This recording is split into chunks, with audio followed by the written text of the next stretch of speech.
नमस्कार दोस्तों, स्वागत है आपके अपने YouTube चैनल एग्रो पाठशाला में। दोस्तों, पिछले वीडियो में हमने सॉइल साइंस चैप्टर 1 पार्ट 1 किया था। पार्ट 1 में हमने सॉइल्स के बारे में जाना था, सॉइल का एक्चुअल डिफिनेशन क्या होता है वो जाना था, क्लासिफिकेशन के बारे में देखे थे। फिर सॉइल का इंटीरियर पार्ट पे हमने ख़त्म किया था। आज का वीडियो ये सेकेंड पार्ट है सॉइल साइंस का। इसमें हम interior part of earth crust से आगे की तरफ देखेंगे।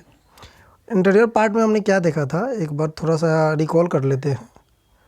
इंटीरियर पार्ट में देखा था कि सॉइल का सबसे ऊपर वाला भाग होता है उसको हम क्रस्ट कहते हैं, जिसका थिकनेस 5 से 55 किलोमीटर तक होता है। टेम्परेचर अगर बात किया जाए तो 0 सेल्सियस, और डेंसिटी की बात करें तो 2.6 से 3.0 होता है। ये डेंसिटी आप याद रखिएगा, यहाँ से क्वेश्चन आता है। दूसरी बात ये थे मेंटल के बारे में। मेंटल क्या होता है, तो सॉइल का जो ऊपर वाला पार्ट होता है उसके नीचे, जस्ट नीचे जो पार्ट होता है, यानी कि सॉइल 5 से 55 किलोमीटर के बाद से, यानी कि सॉइल के जो टॉप मोस्ट लेयर है वो 5 से 55 किलोमीटर तक तो क्रस्ट होता है। फिर जैसे ही 55 से 56वां लेयर स्टार्ट होता है, वहाँ से लेकर 29 किलोमीटर तक मेंटल का स्पेस होता है। उसके बाद अगर बात करें यहाँ टेम्परेचर का, तो टेम्परेचर ज़्यादा होता है। चूँकि यहाँ टेम्परेचर इसलिए ज़्यादा होता है चूँकि हम सॉइल को एक वर्टिकल की तरह, यानी कि नीचे की तरफ बढ़ते हैं। जैसे जैसे आप सॉइल के अंदर जाते जाएंगे टेम्परेचर इंक्रीज होते जाएगा। तो इसका टेम्परेचर की अगर बात करें तो 37 डिग्री सेल्सियस होता है। डेंसिटी की बात करें तो 3.0 से 4.0 तक होता है। फिर लास्ट बात किया था कोर के बारे में।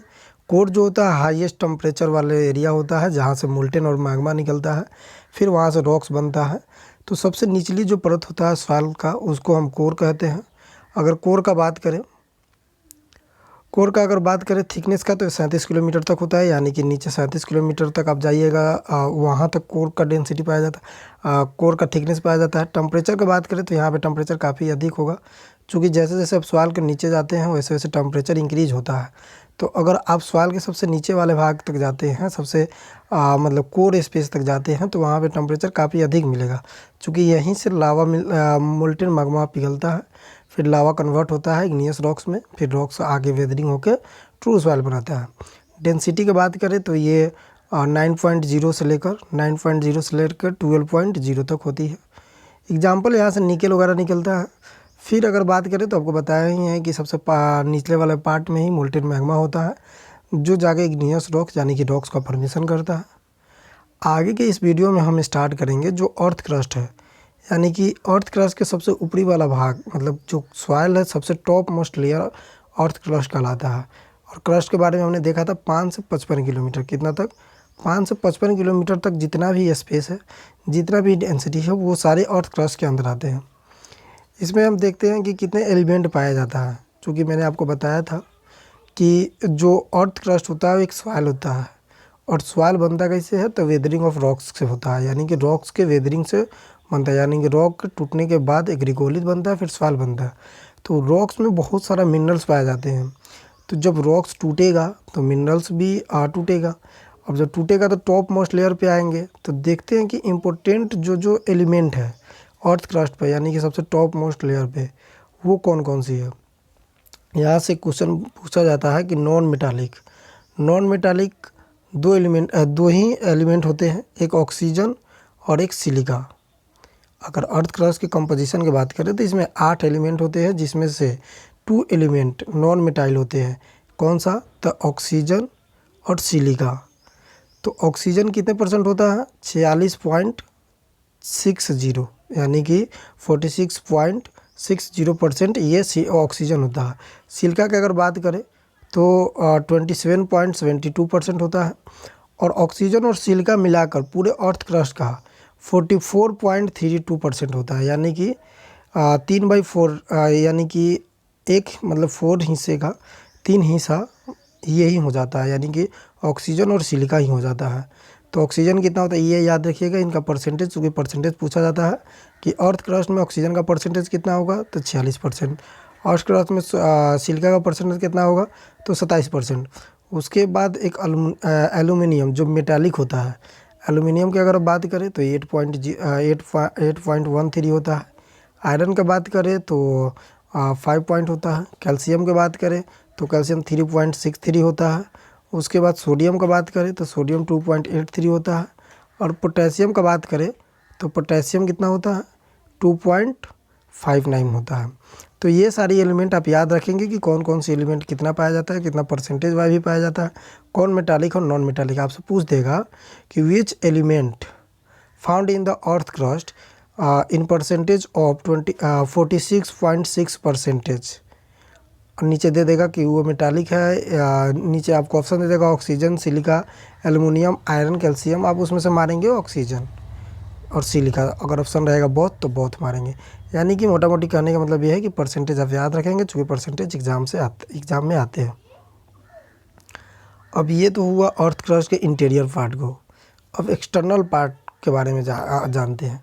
यानी कि हमने देखा कि अर्थ क्रस्ट यानी कि जो जिस पे हम रह रहे हैं अर्थ के, उसके निचली भाग को, उसके अंदर क्या क्या है। तो मैंने 3 लेयर पढ़ाया आपको। पहला क्रस्ट होता है, दूसरा मेंटल होता है, तीसरा कोर होता है। उन सारी की प्रॉपर्टी भी पढ़ा दिया कि डेंसिटी कितना होता है, टेम्परेचर कितना होता है, कहाँ से क्या निकलता है। फिर उसके साथ साथ हमने अर्थ क्रस्ट पर यानी कि क्रस्ट के टॉप जो सॉइल का टॉप मोस्ट लेयर है, उसमें मैंने आपको बताया कि कौन सा एलिमेंट कितने परसेंटेज में पाया जाता है, और परसेंटेज के साथ साथ कौन सा मेटालिक और नॉन मेटालिक है। इससे आगे अब मूव ऑन करें तो एक्सटर्नल पार्ट। एक्सटर्नल का मतलब होता है कि जो बाहरी यानी कि जो अर्थ क्रस्ट पर रह रहे उसके आसपास में जितने चीज़ें हैं, उन सारी चीज़ों को अध्ययन कौन कौन सी ब्रांच में करते हैं, ये सारी डिफिनेशन आपको यहाँ बताई जाएगी। इंटीरियर पार्ट का अर्थ क्रस्ट की बात करें तो इसमें एक होता है टेम्परेचर एटमॉस्फेयर क्या होता है, द सराउंडिंग ऑफ अर्थ होता है। यानी कि हमारे पृथ्वी के चारों तरफ जो भी वायुमंडल है उसी को हम एटमॉस्फेयर कहते हैं। जो भी चीज़ें आप देखते हैं जहाँ पे गैसों का एक्सचेंज होता है उसको हम एटमॉस्फेयर कहते हैं। लिथोस्फेयर का मतलब क्या होता है, जिस पे हम रहते हैं सॉलिड स्पेस होता है। यानी कि जिस पे हम रह रहे हैं उसे लिथोस्फेयर, हमारे आसपास जितने हैं वो एटमॉस्फेयर, और उसके साथ साथ जितने भी वाटर पोर्शन है यानी कि जल वाले जितने भी पोर्शन है वो हाइड्रोस्फीयर बोला जाता है। यानी कि आप इतना तो जानते ही होंगे कि वाटर हमारे पूरे पृथ्वी पे 71% पाया जाता है, जबकि 19% पे ही लिथोस्फीयर है। तो लिथोस्फीयर जिस पे हम रहते हैं, एटमॉस्फेयर जो हमारे इर्द गिर्द है, और हाइड्रोस्फीयर जहाँ पे वाटर है, और बायोस्फीयर इन्हीं का ब्रांच होता है। बायोस्फीयर का ही एटमॉस्फेयर, हाइड्रोस्फीयर और लिथोस्फीयर होता है। क्योंकि बायोस्फीयर मतलब होता है लिविंग, जितने भी लिविंग ऑर्गेनिज्म हमारे आसपास रह रहे हैं, हम हुए, एनिमल्स हुआ, प्लांट हुआ, ये सारी चीज़ें बायोस्फीयर में आ जाता है। तो 3 चीज़ें मुख्य रूप से होती है। एक होती है एटमॉस्फेयर, जिसमें हम एटमॉस्फेयर के बारे में जानते हैं, वायुमंडलीय के बारे में जानते हैं, इसमें गैसों का एक्सचेंज वगैरह होता है। लिथोस्फीयर जिस पे हम रहते हैं यानी कि सॉलिड पोर्शन होता है, एटमॉस्फेयर की गैसियस पोर्शन कर देते हैं। हाइड्रोस्फीयर का हाइड्रो यानी कि वाटर पोर्शन वाला करते हैं, जिसमें वाटर का भाग होता है। अब यहाँ से क्वेश्चन बनता है एटमॉस्फेयर से कि एटमॉस्फेयर होता क्या है। तो एटमॉस्फेयर किसे कहते हैं, above the earth about the 1600 kilometre. यानी कि हमारे अर्थ से जो 1600 किलोमीटर तक ऊंचाई है उनकी रेंज को हम एटमॉस्फेयर कहते हैं। और एटमॉस्फेयर में गैसेस का एक्सचेंज होता है, जिसमें से 4 जो गैसेस है, ऐसे तो बहुत सारे गैसेस है, बट जो इम्पोर्टेंट गैसेस है उनके बारे में हम जानेंगे। तो अगर हम बात करें नाइट्रोजन का, तो नाइट्रोजन हमारे एटमॉस्फेयर में 28.08% पाया जाता है। ये वॉल्यूम बेसिस पे है। अगर वेट बेसिस पे बात करें तो 26.5% पाया जाता है। ऑक्सीजन की बात करें तो 20.0%, और वेट बेसिस पे बात करें तो 23.1%।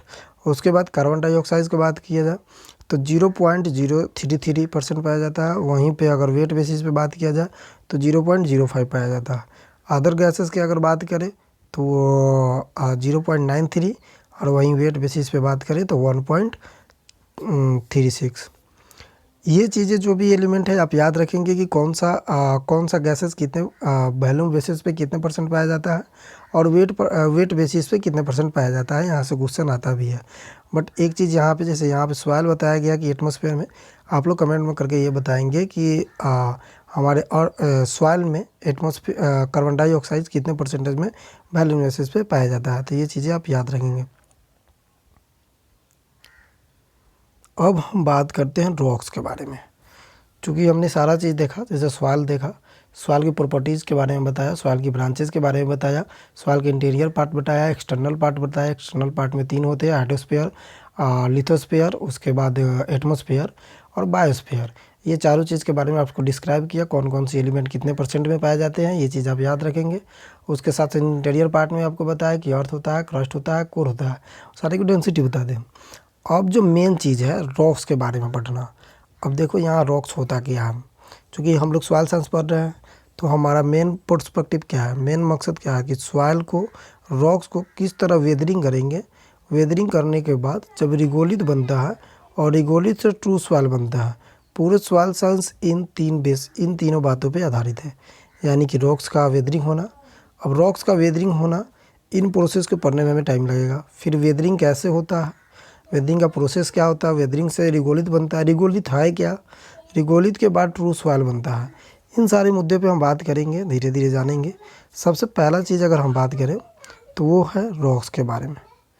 अब बात आता है कि रॉक्स क्या होता है। रॉक्स, तो रॉक्स की अगर हम बात करें तो ये मिक्सचर ऑफ मिनरल्स है, यानी बहुत सारे मिनरल्स के मिलने से एक रॉक्स का निर्माण होता है, यानी कि रॉक्स होता है। जैसे हमने आपको बताया था कि कोर में मोल्टेन मैग्मा होता है। मोल्टेन मैग्मा क्या होती है, पिघलती है तो फिर एक रॉक्स का निर्माण करती है, और वहीं रॉक्स फिर वेदरिंग होती है, वेदरिंग के बाद रिगोलित होती है, फिर रिगोलित होकर ट्रू सॉइल बनाती है। तो रॉक्स अगर डिफिनेशन की बात करें तो अरेंज्ड ऑफ वन और मोर मिनरल्स, यानी कि बहुत सारा मिनरल के अरेंजमेंट, यानी कि मिक्सचर के, और बॉडी ऑफ अन डिफ्रेशिएशन, यानी कि अन डिफ्रेशिएशन, उसमें कोई डिफ्रेशिएशन नहीं हुआ है। मिनरल्स मटेरियल, बहुत सारे मिनरल्स। अब इतना याद कर रहे कि मिक्सचर ऑफ मिनरल्स को हम रॉक्स कहते हैं। रॉक्स वो होता है जिसमें बहुत सारा मिनरल्स पाया जाता है। और मिनरल्स क्या होता है, बहुत सारे एलिमेंट के मिलने से एक मिनरल्स का निर्माण होता है। वही चीज़ दूसरे परिभाषा में लिखा हुआ है कि combination of the mineral into the solid masses and the also mix of the minerals, यानी कि जो कॉम्बिनेशन ऑफ मिनरल है सॉलिड मासेस में, मिनरल्स जब भी होगा वो सॉलिड मासेस में ही होगा, तब तो रॉक्स उसको बोल रहे हैं। उसके बाद also mix of the mineral, यानी कि मिनरल के मिलने का, बात वही है। अब आ जाता है एक टर्म आपसे पूछता है कि स्टडी ऑफ रॉक्स किसे कहते हैं। रॉक्स के अध्ययन करना, मतलब रॉक्स के बारे में जब भी हम अध्ययन करते हैं उसे क्या कहते हैं, the petrology. Petrology soil science का मतलब पेट्रोलॉजी क्या है, सॉइल साइंस के पार्ट में रॉक्स के स्टडी करना पेट्रोलॉजी कहलाता है। अब हम टाइप ऑफ रॉक्स देख लेते हैं। टाइप ऑफ रॉक्स की अगर बात करें तो पहला जो रॉक्स होता है इग्नियस रॉक्स होता है, दूसरा रॉक्स होता है सेडिमेंट्री रॉक्स होता है, तीसरा रॉक्स होता है मेटामॉर्फिक रॉक्स। आगे हम बात करें, अब हम बात करते हैं टाइप ऑफ रॉक्स के बारे में। हमने देखा कि 3 प्रकार के रॉक्स होते हैं, इग्नियस रॉक्स होता है, और उसके बाद सेडिमेंट्री रॉक्स होता है, उसके बाद मेटामॉर्फिक रॉक्स होता है। बट यहाँ पे हम देखेंगे कि टाइप ऑफ रॉक्स, यहाँ पे देखेंगे टाइप ऑफ रॉक्स के बारे में। अब टाइप ऑफ रॉक्स यहाँ पे 2 तरीक़े से होते हैं, मतलब 2 क्लासिफिकेशन हुआ है on the basis of minerals. जैसे आपको बताया था कि रॉक्स क्या है, तो मिक्सचर ऑफ मिनरल्स होता है। तो पहला टाइप क्या है, on the basis of minerals, यानी कि किस सॉइल में कितने मिनरल्स पाया जाता है उस बेसिस पे हम सॉइल को कितने भागों में बांटते हैं। फिर दूसरा on the basis of silica, यानी कि सिलिका के बेसिस में कितना, कौन सा सॉइल में कौन सी सिलिका पाया जाता है, यानी कि सिलिका के परसेंटेज के बेसिस पे हम सॉइल को 2 भागों में बांटते हैं। एक मिनट, ओके, अब यहाँ से स्टार्ट कर दें। टाइप ऑफ सॉइल के बारे में अगर हम बात करें तो on the basis of minerals, आपको हमने बताया कि मिक्सचर ऑफ मिनरल्स को ही रॉक्स कहते हैं। अब रॉक्स को जो मिनरल्स पाए जाते हैं, कि जैसे कभी कभी होता क्या है कि अगर कोई रॉक्स है उसमें अगर एक ही मिनरल्स पाया जा रहा है तो उसे मोनो मिनरल्स कहते हैं। उसके बाद अगर मल्टी मिनरल्स पाया जाता है तो उसे मल्टी मिनरल्स कहते हैं। तो मिनरल के बेसिस पे 2 भागों में बांटा गया है। एक भाग है मोनो मिनरल्स और दूसरा भाग है मल्टी मिनरल्स। मोनो मतलब जो एक ही मिनरल्स पाया जाता है, ओनली वन मिनरल्स डोमिनेंट, यानी कि एक मिनरल डोमिनेंट होता है, उसी को हम बोलते हैं मोनो मिनरल्स। मल्टी मतलब यही पता चल रहा है कि बहुत सारे, यानी कि वन और मोर देन मिनरल्स डोमिनेंट, यानी कि एक से ज़्यादा मिनरल्स उसमें होते हैं, उसे हम मल्टी मिनरल्स कहते हैं।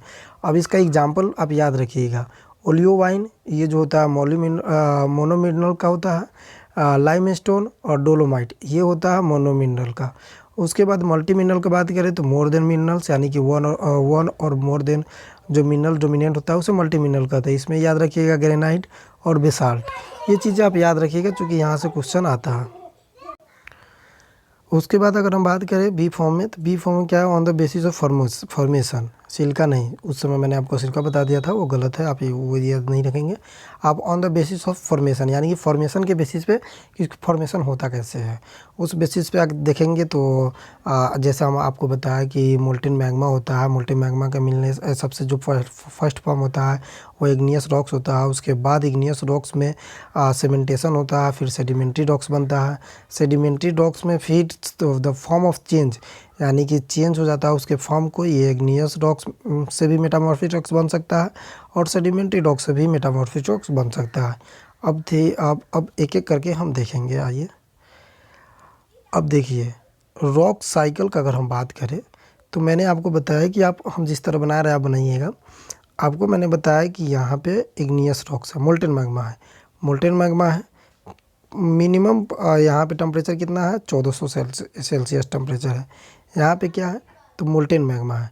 अब मोल्टेन मैग्मा में सोलिडिफिकेशन होगा, यानी कि जैसे ही मोल्टेन मैग्मा बाहर आएगा, बाहर आने के बाद जब उसमें कूलिंग होगा, क्रिस्टलाइजेशन होगा, यानी कि जैसे जमाव होगा, और जमाव होने से क्या हो जाएगा, तो प्राइमरी रॉक्स में बनता है जिसे हम इग्नियस रॉक्स कहते हैं। क्या कहते हैं, इग्नियस रॉक्स कहते हैं। इसमें क्या होता है, तो सोलिडिफिकेशन होता है, क्रिस्टलाइजेशन होता है, कूलिंग होता है। फिर हम आगे पढ़ेंगे इग्नियस रॉक्स दो प्रकार का होता है। अगर कूलिंग सॉइल को बाहर हो रहा है, ऑन द सरफेस हो रहा है, तो उसे हम प्लूटोनिक रॉक्स कहते हैं, और सॉइल के अंदर हो रहा है तो उसे हम वोल्केनिक रॉक्स कहते हैं। ये चीज़ें हम इग्नियस रॉक्स पढ़ेंगे तो उसमें पढ़ेंगे। अब इग्नियस रॉक्स में कूलिंग और क्रिस्टलाइजेशन हो गया। अब ये जो रॉक्स है इग्नियस रॉक्स, इसमें सीमेंटेशन होगा और सोलिडिफिकेशन होगा। सीमेंटेशन सोलिडिफिकेशन का मतलब है कि इसके परत क्या होगा, जैसे जैसे टूटेगा वेदरिंग होगा, एक परत की जैसे लेयर की तरह बनाते जाएगा, और ये लेयर लेस होगा, इसमें कोई लेयर नहीं होगा, एक हार्ड मास होगा। और ये मैसिव रॉक्स के नाम से भी जाना जाता है, प्राइमरी रॉक्स के नाम से भी जाना जाता है। लेकिन जो सेकेंडरी रॉक्स होगा वो एक लेयर बनाते जाएगा, यानी कि क्या करेगा, सोलिडिफिकेशन करेगा। इसमें क्या करेगा, सीमेंटेशन करेगा और अपनी लेयर को एक लेयर की तरह बनाते जाएगा और लेयर वाई हो जाएगा। तो इसको हम कहते हैं सेडिमेंट्री रॉक्स, यानी कि एक सीमेंट की तरह लेयर बनाते जाना, उसको सेडिमेंट्री रॉक्स कहलाता है। फिर सेडिमेंट्री रॉक्स में हाई प्रेशर के कारण, क्या, हाई प्रेशर के कारण या हाई टेम्परेचर के कारण उसके फॉर्म में चेंज होगा। मान लीजिए कि कोई रॉक्स है जो अपने एक लेयर बना कर जमा हुआ है। अब उसमें क्या हो रहा है कि ज़्यादा टेम्परेचर पड़ने से, ज़्यादा कूलिंग होने से, कम टेम्परेचर पड़ने से, बारिश होने से, यानी कि ड्यू टू एनी रीजन से वो सॉइल टूट रहा है, और टूटने के बाद वो अपने फॉर्म में चेंज कर दे रहा है। चेंज द फॉर्म हो जा रहा है तो मेटामॉर्फिक रॉक्स यहाँ निर्माण हो जाता है, और यही प्रक्रिया को हम कहते हैं रॉक साइकिल। यानी कि पहले मोल्टेन मैग्मा पहला पिघला, उसके बाद क्रिस्टलाइजेशन हुआ, वो क्रिस्टलाइजेशन होने के बाद एक मैसिव रॉक्स बनाया जिसको हम प्राइमरी रॉक्स भी बोलते हैं। अब मैसिव रॉक्स में सीमेंटेशन हुआ, सॉलिडिफिकेशन हुआ, तो एक लेयर बनते गया। फिर इसे हम सेकेंडरी रॉक्स यानी कि सेडिमेंट्री रॉक्स बोलते हैं। और सेडिमेंट्री रॉक्स, और एक चीज़ और याद रखिएगा, मेटामॉर्फिक रॉक्स सेडिमेंट्री से भी बनेगा और इग्नियस रॉक से भी बनेगा। अगर इग्नियस रॉक्स में डायरेक्ट उसके फॉर्म में चेंज आ जा रहा है, एक लेयर नहीं बना रही है, उसमें सीमेंटेशन नहीं हो रहा है, तो वो सीधे अगर उसके फॉर्म में चेंज हो रहा है तो मेटामॉर्फिक रॉक्स बन जाता है। आगे हम बात करें, कुछ चीज़ें हैं जहाँ से क्वेश्चन आती है, आपको ये चीज़ें याद रखना होगा। जैसे study of genesis, survey, classification and the geographical distribution of soil, इसको क्या कहते हैं। यानी कि जब भी हम सॉइल को जेनेसिस के बारे में, सर्वे के बारे में, क्लासिफिकेशन के बारे में, जोग्राफिकल डिस्ट्रीब्यूशन के बारे में अध्ययन करते हैं, उसे पेडोलॉजी कहते हैं। तो आपसे पूछ देगा कि स्टडी ऑफ जेनेसिस, उसके बाद स्टडी ऑफ जेनेसिस पूछ देगा, उसके बाद सर्वे पूछ देगा, क्लासिफिकेशन पूछ देगा and the geographical distribution of soil पूछ देगा। तो आपको बताना पड़ेगा, इसके अध्ययन को हम कहते हैं pedology. Study of soil from the standard point of the higher plant is edaphology. Edaphology याद कीजिए, हमने क्लासिफिकेशन में भी आपको बताया था कि प्लांट को सॉइल को दो क्लासिफिकेशन में बांटा गया है, क्लास में बांटा गया है। एक पैडोलॉजी होता है, एक ईडेफोलॉजी होता है। पैडोलॉजी में तो हम क्लासिक डिस्ट्रीब्यूशन और क्लासिफिकेशन के बारे में जानते हैं, जबकि पैडोलॉजी में हम सॉइल का अध्ययन करते हैं standard point of higher plant, यानी कि प्लांट के जो ग्रोइंग होता है उसमें हम जो भी सॉइल में प्लांट को ग्रो करते हैं अपने ह्यूमन नीड के लिए, उसको हम ईडेफोलॉजी में पढ़ते हैं। तो आप याद रखिएगा कि study of soil from the standard point of the higher plant तो पेडोलॉजी होगा। Study of rocks known as petrology, यानी कि रॉक्स के स्टडी को हम पेट्रोलॉजी कहते हैं। उसके बाद डिस्क्रिप्शन ऑफ रॉक्स, यानी कि रॉक्स के जो भी डिस्क्रिप्शन है उसको हम क्या कहते हैं, तो पेट्रोग्राफी। उसके बाद origin of the rocks, origin यानी कि रॉक्स का ओरिजिन कहाँ हुआ है, तो पेट्रोजेनेसिस। जेनेसिस में हम रॉक्स का ओरिजिन के बारे में पढ़ते हैं। Study of earth crust, geology, यानी कि ऊपरी भाग यानी कि सॉइल के जो भी टॉप लेयर है, जैसे हम जिस पे रहते हैं, जिस पे सॉइल को कल्टीवेशन, जिस पे हम किसी भी प्लांट को ग्रो करते हैं, उसके अध्ययन को क्या कहते हैं, तो जियोलॉजी कहते हैं। आगे अगर हम बात करें पहला टाइप की अगर हम बात करें तो आपको हमने बताया था कि रॉक्स का फॉर्मेशन बेसिस पे 3 प्रकार का होता है, जिसमें इग्नियस रॉक्स बताया था। रॉक साइकिल में भी मैंने यही चीज़ बताया हूँ।